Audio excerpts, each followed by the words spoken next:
You are special. And you're special because you're living your life. Well, you're special because you're you. Everybody's special because they're them. You know, you're special to you. And that's what matters. And if you're not special to you, then you're not living in a happy, sustainable way. You don't value yourself enough. You need to be special to you because you're you. You're the one living your life. Nobody else is going to live it for you. It's your life. Other people are living their lives. Don't impinge on their lives. Don't let them impinge on yours. And I feel like sometimes we sort of hand over the reins of our life. We're not conscious. We're not aware of a relationship with ourselves. Because that's what matters.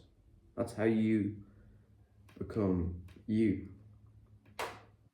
That's how you become who you want to be. Who you want to be, who you don't want to be. Everybody you hate. Well, you shouldn't hate anyone. But who you want to be and who you don't want to be are both you. They're both a part of you. What you see in others that you don't like, or what you don't like, or people that you don't like, have traits that you see in yourself. What you don't like in the world is what you don't like in yourself. What you like in the world, on the flip side, because that is said quite a lot. I think if you don't know that, then you should know that first. But on the flip side, what you do like is also you. And you need to realise that and learn that too. It's about finding the fine line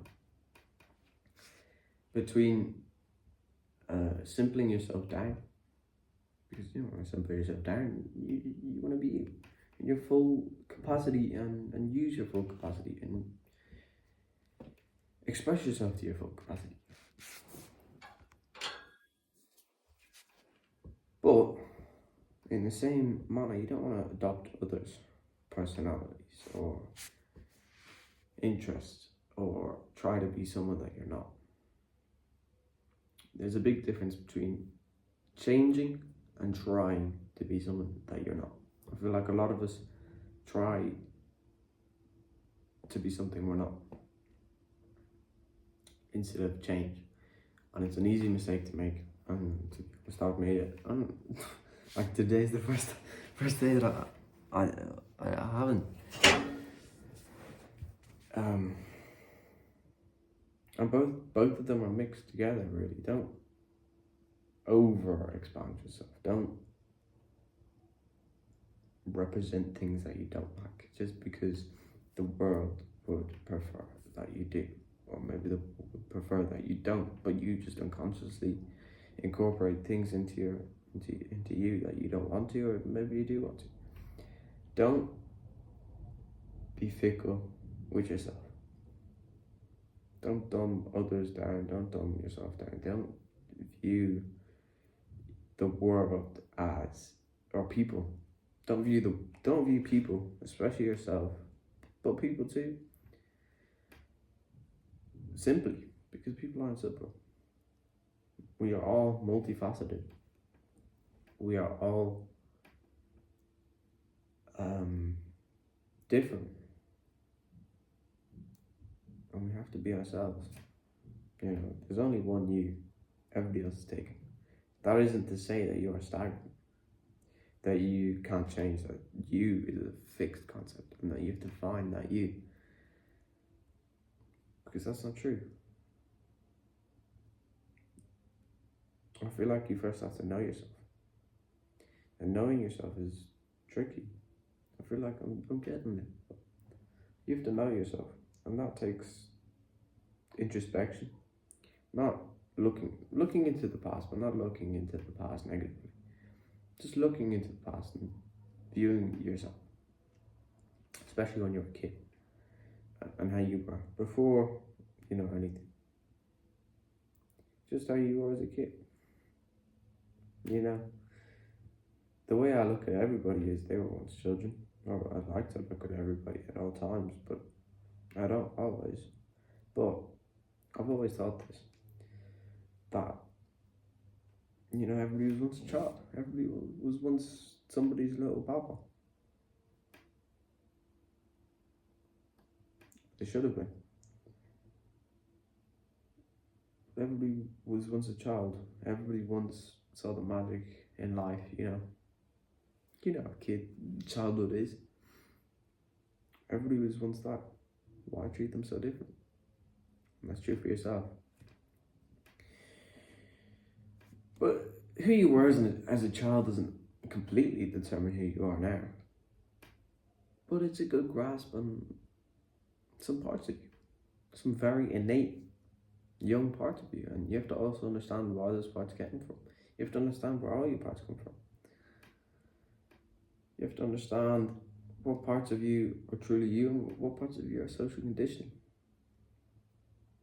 Not to say that social conditioning parts of you are bad, but you have to look at what you truly are as well. And you have to look at the ideas that you believe about yourself.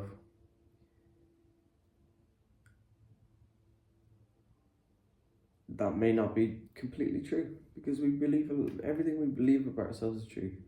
The man who believes he can, the man who believes he can't, both are right. Bro, why does my head do that?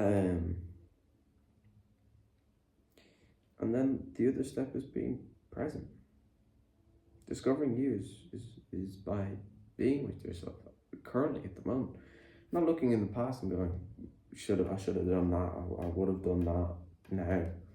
You know, should have, would have, could have done that. Because that doesn't matter. What is done is done. What you did, you did. The way things were, they were. There's no point wasting time on that. It doesn't make you feel any better. It's just useless. It's negative. But you also have to be present with yourself. You know, to find yourself, you have to be present. Just present. You know, be honest with yourself in your thoughts. And I feel like this has helped me a lot, is viewing your life in the third person. Not so dumbing yourself down, but viewing your life in the third person. You know, what am I doing right now? What am I doing? You know, if you're taking a dump, and you're on the toilet,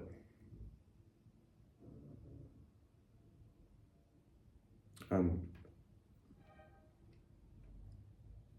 you're on your phone scrolling or whatever, why am I doing this? Walking around, I don't know.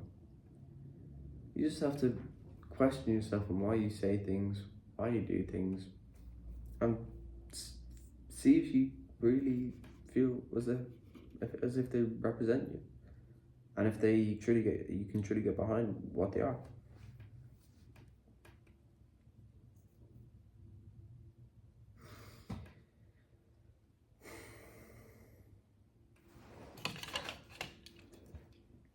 So that's presence, you know, whatever you do.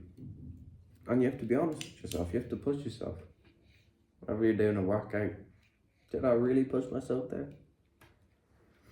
Whenever you're walking down the street and you all these thoughts are in your head, because there's a difference between complete presence and the observer and thoughts. You have to observe your thoughts as well. And you have to observe them and feel it. Why am I thinking these things? So like if you're walking down the street, bro, I'm walking goofy as hell. I feel like I'm walking goofy. Why do you think that? If you think you're walking goofy, you're gonna walk goofy.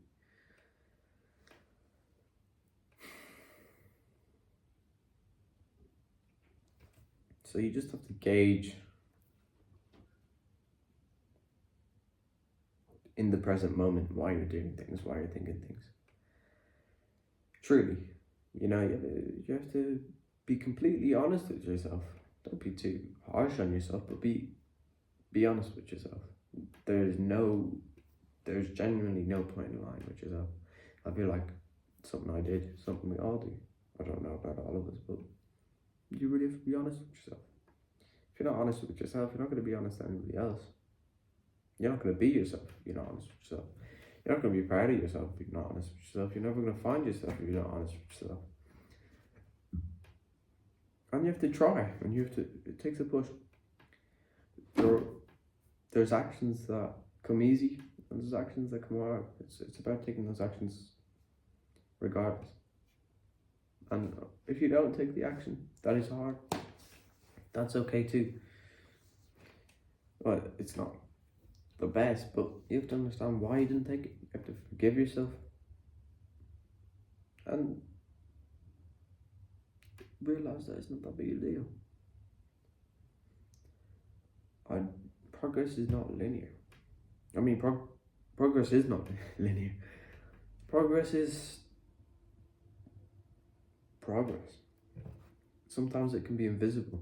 Sometimes you'll think you're the same as you were last year, and sometimes you might be, but you might be better. You don't know. You have to stop also thinking of yourself so negatively. I feel like we instantly think of ourselves completely negative. Well, we're not completely negative, you know. The first instinct to think about when you think about yourself is negative. You have to sort of change that. So yeah, be present. Be honest with yourself. Love yourself. Start to love yourself.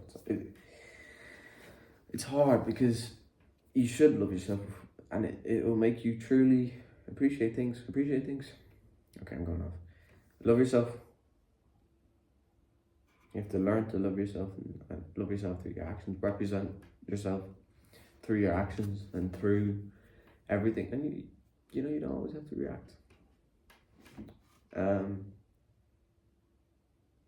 You know, you gotta be patient, not get triggered by things.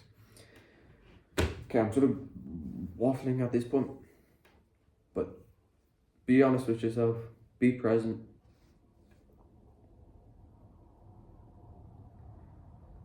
And maybe do a little bit of introspection, not could have, would have, should have, but attempt to understand where your thoughts come from in your past. Don't dwell in your past, but understand your past, and yeah, learn your lesson, but move on. And it's hard to learn your lesson. You have to take time. It takes energy. You know, instantly, whenever I hear some of this advice or whatever, introspect. I don't want to, and I run from it. But if you truly introspect and you just sit with yourself, then you just wait for the thoughts to come. Then you focus. They will come. And they might be painful, they might not be painful. They probably will be, but like, not that bad. If they're well, I mean, I've had a very privileged life, but so I can't really talk on that. But there's still memories that you don't want to think about, and past events that you don't want to think about, and whatever way that you acted one day that you don't want to think about. Think about it. Sometimes it might be blocked out of our memory. Find it. Think about it. Understand it. Don't be afraid to express yourself. Just be yourself. Respect yourself. I feel like that's the most important thing. That's the sort of mantra I've been having the past few days. Just respect yourself. Respect yourself.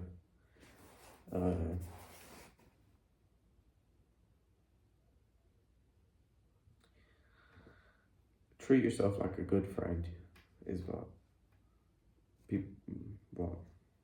I'm trying to gatekeep. What a very wise mentor says. And it's true. Respect yourself. Be honest with yourself. Take care of yourself. And love. That was a banger. Good night.